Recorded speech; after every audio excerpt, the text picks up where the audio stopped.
Aircraft carrier आया, उसको मुकाबला करने के लिए सबसे पहला जो कदम उठाया, बताया जा रहा है 100 से ज्यादा फतेह मिसाइल सिर्फ अब्राहम लिंकन को टारगेट करके तैनात कर दी गई है। 100 से ज्यादा फतेह 2 मिसाइल्स, बड़े स्पेसिफिक जानकारी आ रही है। फतेह 2 मिसाइल 100 से ज्यादा। आप सोचिए अगर अब्राहम लिंकन जो एयरक्राफ्ट करियर है उस पर 100 से ज्यादा फतेह सीरीज की मिसाइल्स फायर कर दी जाए तो उसका क्या नतीजा होगा।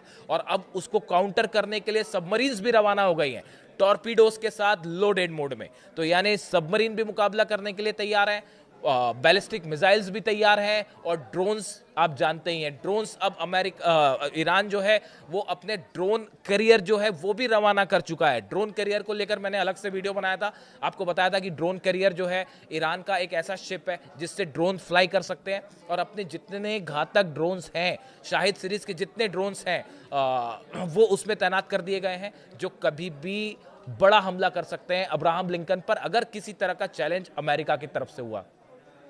देखिए, दो तरह की स्ट्रैटेजी होती है, एक स्ट्रैटेजी होती है डिफेंसिव, एक होती है एग्रेसिव।